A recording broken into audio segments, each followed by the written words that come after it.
La prochaine présentatrice arrive du Japon, donc indulgence sur un décalage horaire.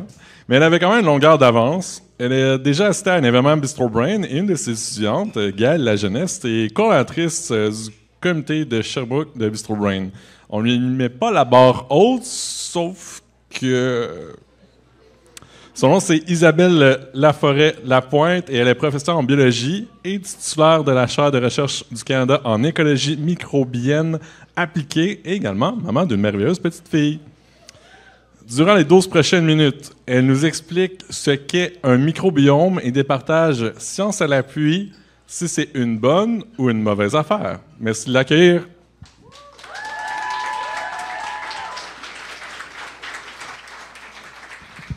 Excellent, merci beaucoup. Merci d'être encore là. Merci d'être là ce soir, c'est vraiment apprécié. J'ai eu des personnes formidables sur la scène ce soir, donc ça va être un grand défi à relever. Donc, je vais commencer par dire que le microbiome, ça se passe au municipal. Donc, si vous avez porté attention, on a fait le retour au début. Donc, ce soir, je vais vous parler du microbiome. Puis, le microbiome, c'est mon sujet de recherche depuis 13 ans. C'est pas quelque chose que j'avais choisi initialement. Donc, si vous êtes à la maîtrise ou au doctorat, puis vous n'êtes pas encore sûr d'avoir trouvé votre Graal, c'est correct. Des fois, la vie va vous offrir des opportunités, puis vous allez pouvoir les saisir. Moi, le microbiome, je l'avais pas prévu. En fait, je voulais travailler sur les arbres. Je trouvais que mon nom, La Forêt, fitait avec les arbres. Et finalement, j'ai travaillé sur les bactéries, les microbes des arbres. Donc aujourd'hui, on va faire un peu un tour d'horizon, puis on va commencer par le microbiome de Kessé. Donc le microbiome, ce sont les bactéries, les champignons, tous les virus. Donc ces micro-organismes-là qu'on ne voit pas à l'œil nu.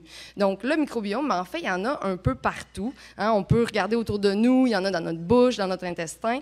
En fait, on pourrait penser à deux environnements de grande diversité. Donc par exemple, votre intestin ou votre cellulaire. Oui, votre cellulaire est plein de micro-organismes. C'est une joke qui n'est pas vraiment une joke, en fait. Et le microbiome, ben, c'est une grande communauté qui interagissent ensemble. Donc, le microbiome, pourquoi c'est important? Mais en fait, c'est que depuis les 25 dernières années, on s'est rendu compte que le microbiome est associé avec plusieurs paramètres de notre santé. Notez ici que j'ai utilisé le mot associé. Donc, je parle de relation, de corrélation. On va savoir que, le microbiome est associé avec une meilleure digestion, une meilleure capacité à dégrader des fibres, des sucres dans notre intestin.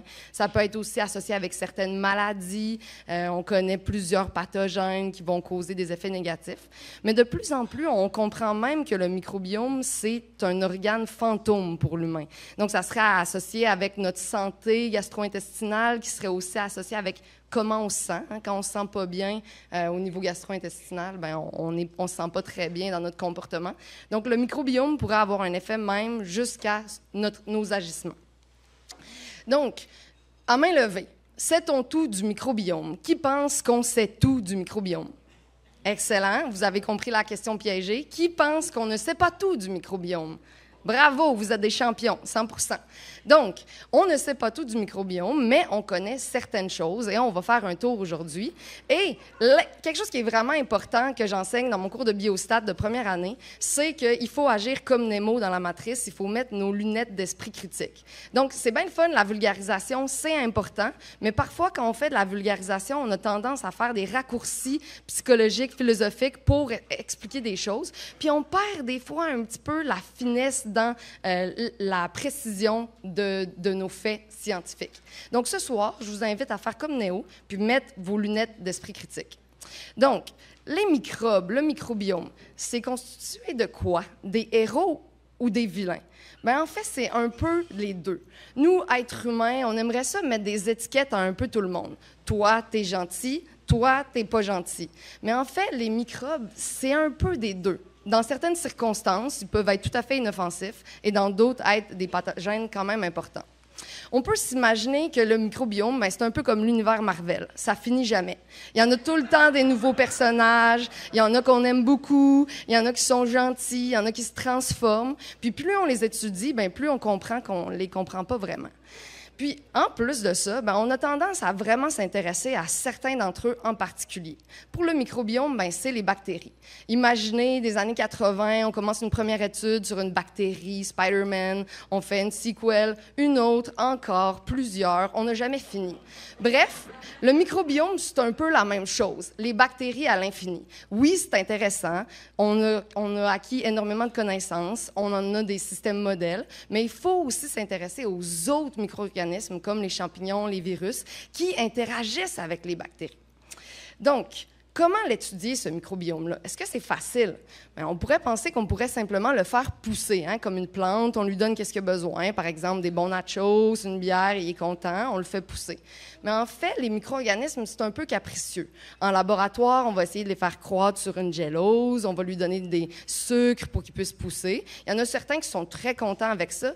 Il y en a d'autres qui sont un petit peu plus fancy. Ils veulent certaines molécules, ils veulent pas d'oxygène ou ils veulent juste un ami. Ne veut-on pas tous un ami aussi pour pousser avec nous? Donc, les techniques de culture, malheureusement, c'est assez limité en termes de capacité pour comprendre le microbiome. Donc, c'est l'avènement des techniques de séquençage à haut débit, de la génomique, qui nous a permis d'ouvrir le livre de l'ADN et l'ARN du microbiome pour comprendre que la diversité de micro-organismes est vraiment plus grande que ce qu'on pensait initialement. Donc, je vois le temps qui passe et je voulais vous parler des mythes du microbiome. Donc, on va remettre nos lunettes de Néo puis on va faire un petit tour d'horizon. Le microbiome, est-ce que c'est la cause de toutes les maladies et la solution à tous les problèmes? À votre avis? Non. Donc, on aurait tendance à croire que si on Google notre maladie préférée, on va la trouver associée avec le microbiome. Of course, c'est sûr que ça va arriver.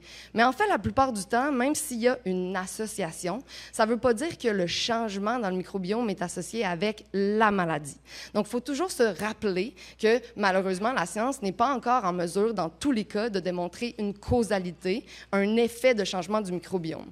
Puis la même chose, c'est que, malheureusement, si j'ai une maladie X, Y, Z, c'est pas en prenant des probiotiques qui me font danser que je vais réussir à solutionner les choses. Bref, deuxième mythe. Est-ce qu'un microbiome sain est universel? Est-ce qu'un microbiome bon pour la santé va être le même pour moi, pour toi, pour lui, pour elle? Non. Il y en a autant qu'il y a d'êtres humains différents sur la Terre. Donc, en tant que scientifique, c'est assez difficile de dire hey, « je vais aller créer un microbiome sain pour tout le monde, puis je vais le commercialiser pour le vendre ». C'est vraiment difficile. Donc, ça fait en sorte que, pour définir c'est quoi un microbiome sain, mais en fait, j'ai encore beaucoup de travail à faire dans les 25 prochaines années pour réussir à faire ça.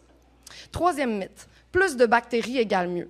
Vous regardez votre produit probiotique, plein de bactéries dedans, c'est génial, des milliards d'unités formatrices de colonies. Ça veut rien dire. C'est pas parce que tu as plus de bactéries dans ton probiotique que ça va être mieux dans ton intestin. Une bonne santé, ça commence par une alimentation diversifiée à base d'aliments non transformés. Au lieu de t'acheter des produits vraiment dispendieux, commence par arrêter de manger du McDonald's. Quatrième mythe, plus de diversité égale mieux. Est-ce qu'un microbiome plus diversifié, c'est mieux qu'un microbiome plus simple? Ça dépend. Si tu as Spider-Man dans ton équipe, puis il est tout seul, puis il est vraiment gentil, ça se peut que ta santé soit vraiment bonne. Mais ça se peut aussi que si tu as l'équipe de Marvel, tu vas être aussi en bonne santé. La plupart du temps, on a associé les pertes de diversité avec la maladie parce que ça voulait dire qu'il y avait un pathogène. On pourrait penser, alors on va sortir de l'univers de Marvel, on va aller dans notre deuxième présentation, Sauron. Imaginez que c'est Sauron qui vous colonise, pas mal sûr que vous ne tripez pas. Donc, dans ce contexte-là, c'est sûr que la perte de diversité, c'est pas le fun.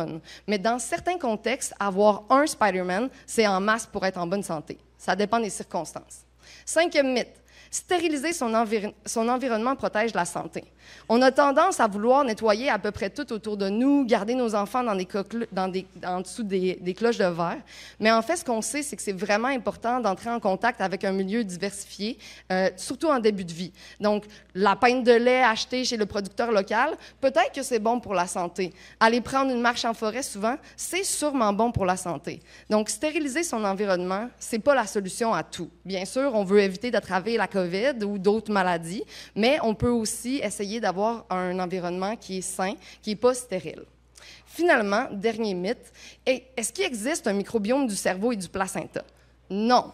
Malheureusement, il y a certains vulgarisateurs qui ont transmis la connaissance qu'en fait, on avait un microbiote dans notre placenta, mais c'est pas vrai. Puis je vais essayer de vous l'expliquer avec l'exemple du verre d'eau. Imaginez qu'on étudie un microbiote qui est le verre d'eau plein. Il y a plein de bactéries dedans. Puis on va utiliser une goutte d'eau pour aller extraire l'information du microbiote. Ma goutte d'eau, c'est mon kit d'extraction en laboratoire que j'ai acheté, puis malheureusement, il est contaminé. Ça arrivait dans les années passées sans que les chercheurs s'en rendent compte. Si notre microbiome est déjà très diversifié, très fort, ça ne changera pas grand-chose. Mais si on a un environnement qui n'a rien, comme le placenta, puis qu'on rajoute une goutte d'eau qui contient des microbes, bien c'est sûr qu'on va trouver des microbes. Donc ici, on remet nos lunettes d'esprit critique et la science a encore des choses à comprendre pour être meilleure pour identifier les microbes dans des environnements où il n'y a vraiment pas grand-chose. Donc, Néo. Donc, je vous repose la question. Sait-on tout du microbiome? Non. Mais, qu'est-ce qu'on sait? Donc, à l'Université de Sherbrooke, nous, on travaille avec différents microbiomes, autant chez les plantes que chez les humains. Donc, ici, vous avez différentes images où on travaille avec la communauté de la région en s'intéressant aux microbes qui sont sur les feuilles des pommiers, sur les fleurs des pommiers, pour essayer de comprendre leur impact sur le feu bactérien. On travaille avec l'érable à sucre. Pourquoi? Parce qu'on aime le sirop d'érable, puis on veut s'assurer que l'érable à sucre soit capable de s'adapter au changement climatique. Puis, finalement, on a un dernier exemple. On s'intéresse aussi aux mousses boréales. Donc, dans le labo, on a différents organismes. Donc, ça inclut l'humain, les insectes, les plantes et les aérosols.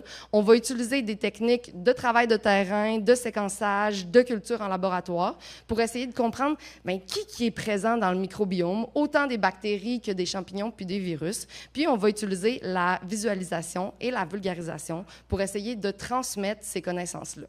Donc, si vous avez une chose à vous rappeler de ma présentation ce soir, c'est Néo. Mettez vos lunettes d'esprit critique. C'est pas parce qu'un papier est publié qui est nécessairement bon. Prenez le temps d'aller chercher du consensus, plusieurs études pour comprendre la science dans tous les domaines. Merci.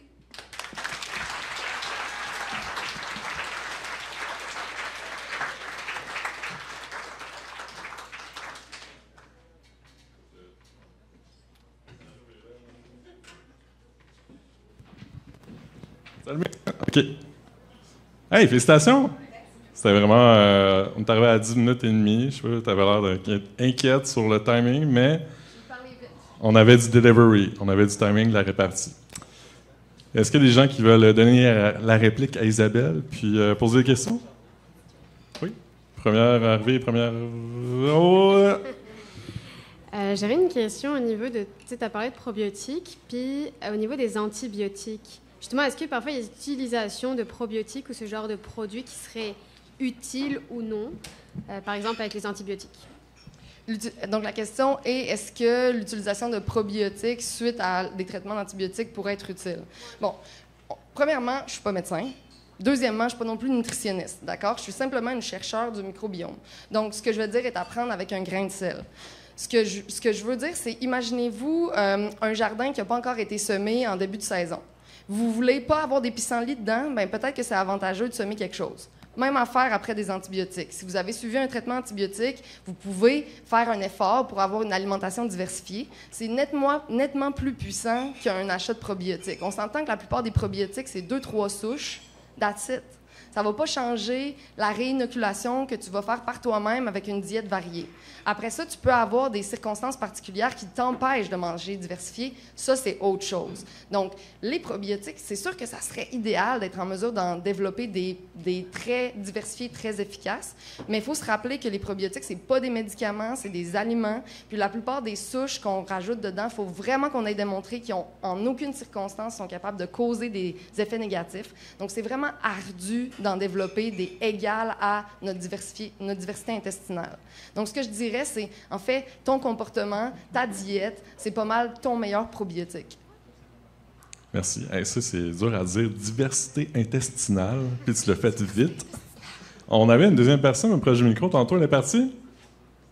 Bon, ben droit de réplique à Cédric. Prendre une action pour un humain, c'est beau, mais pour une forêt, on fait quoi? C'est une On va excellente juste répéter question. la question, s'il te plaît, Oui. Isabelle. Donc, prendre une action pour un humain, un individu, une plante, c'est une chose. Mais qu'est-ce qu'on fait quand on veut gérer une population, par exemple une forêt?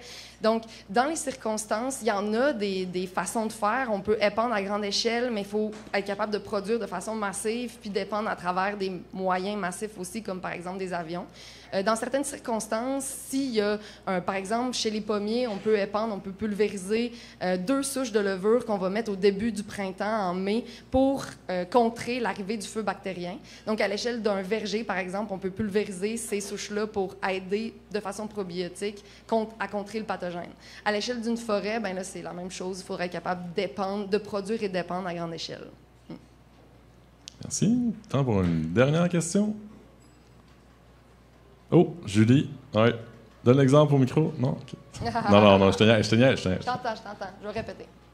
Pour poursuivre un peu sur la question précédente, qu'est-ce qui est fait en fait en ce moment par rapport justement au microbiome des forêts et dans le développement durable de manière générale? Est-ce que c'est des choses qui sont faites, cultiver des bactéries à grande échelle et les épandre dans des zones? Ben, par exemple, si Donc, j'ai juste donné... répondre. Donc, merci.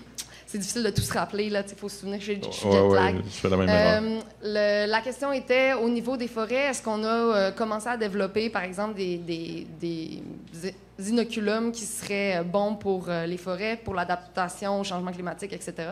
Donc, la réponse est oui. Il y a beaucoup de travaux en cours pour essayer de faire ça, autant au niveau agricole, donc des techniques de biocontrôle qui seraient des alternatives aux pesticides. En forêt, il faut faire comme un gradient, tu sais. L'humain est étudié énormément. Le domaine agricole, un peu moins, mais quand même. Après ça, les forêts, c'est comme presque les bons derniers, là. C'est pas super intéressant, à part si tu veux produire du bois, puis c'est ça.